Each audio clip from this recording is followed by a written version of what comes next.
started preparing for the homily for the Novena, I asked myself,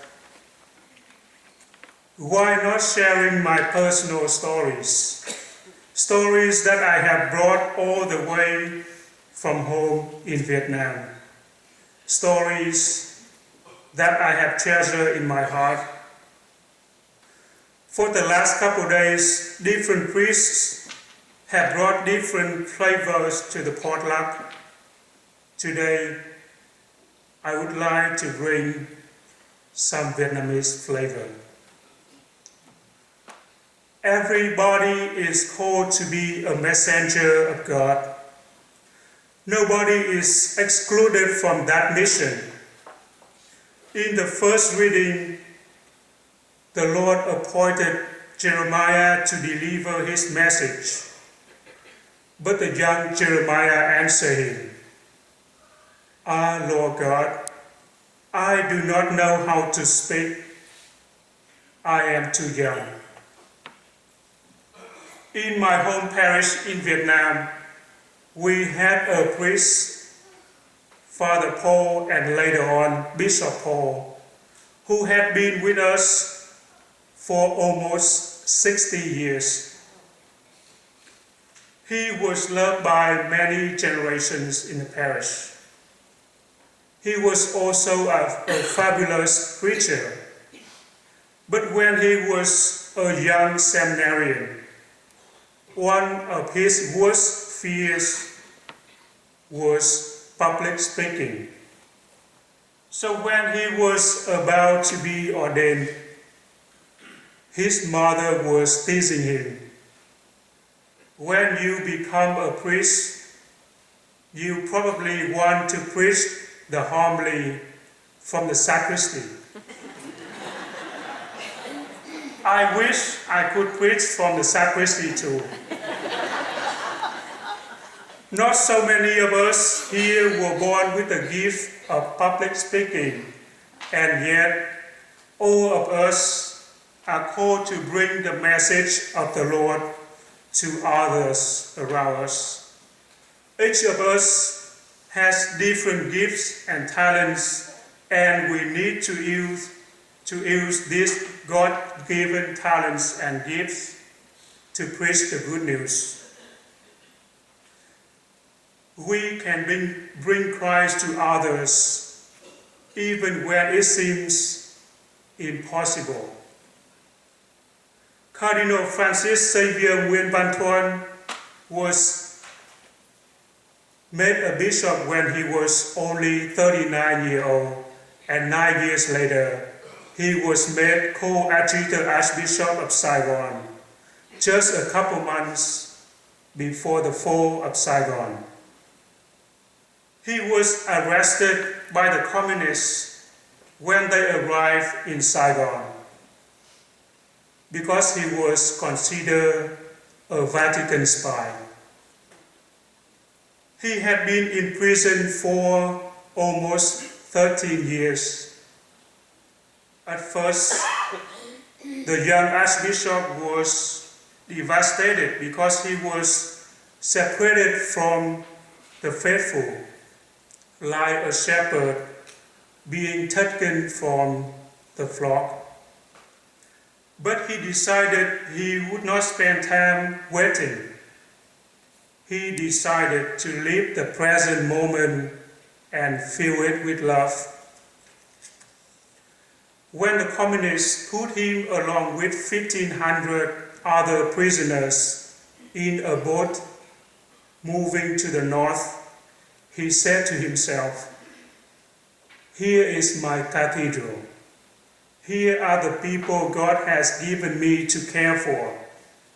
Here is my mission, to ensure the presence of God among these, my despairing, miserable brothers, prisoners. It is God's will that I am here. I accept His will." Many people asked the cardinal, "Were you able to say Mass in prison?" When he said yes, their next question would be, how did you find the bread and wine?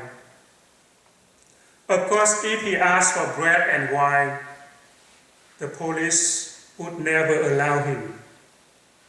So he wrote home, "Send me some wine as medication for stomach pains."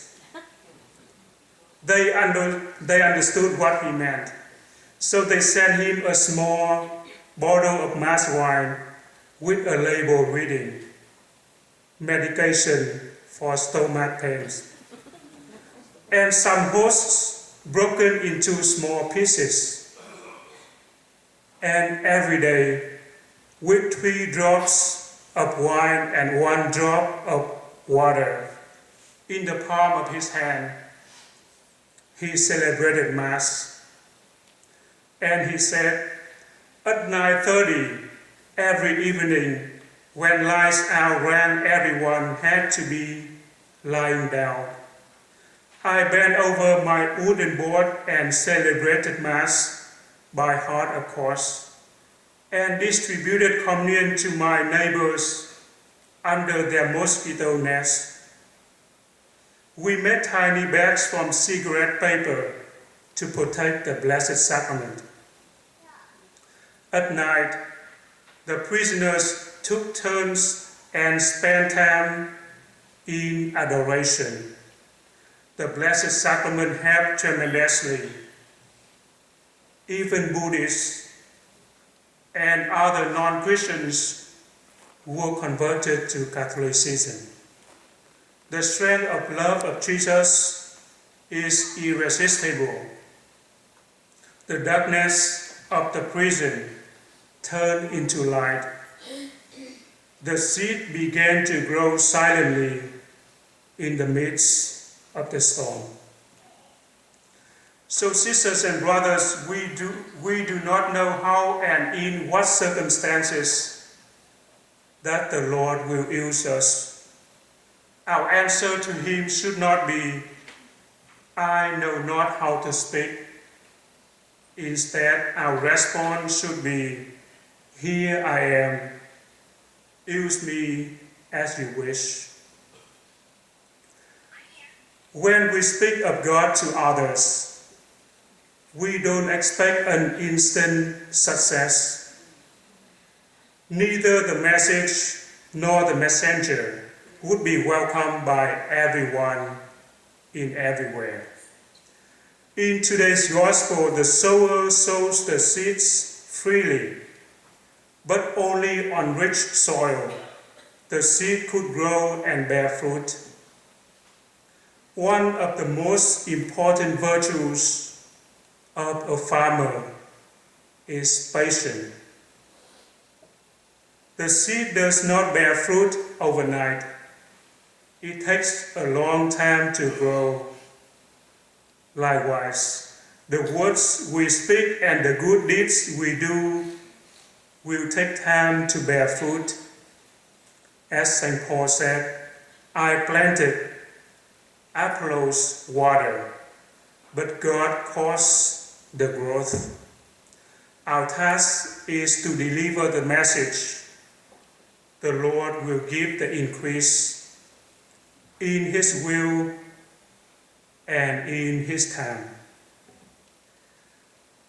My late uncle was a priest, Father Augustine Tran.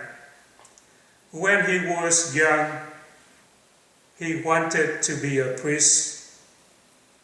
But when the communists took over the North Vietnam, they closed the seminaries. All the seminarians were forced to go home and to get married. Only a few decided to wait with a glimmer of hope. My uncle was one of them. He had waited not 10, not 20, not 30, but almost 40 years to enter the seminary. During these years, he was put to jail twice and almost died. But finally, he entered the seminary when he was over 60 years old, and he was ordained a priest on September 8th, the birthday of the Blessed Virgin, and died almost 2 years later on August 15th, the solemnity of Assumption of Mary. So God will give us what we need in His time and in accordance with His will. Sisters and brothers, in summary, every one of us is called to bring the message of God to others, using our God-given gifts and talents. We can bring Christ to others in any circumstances, even when it is impossible. And finally, we sow the seeds, but God gives the increase in His will and in His time. I hope you enjoy the Vietnamese taste of the potluck.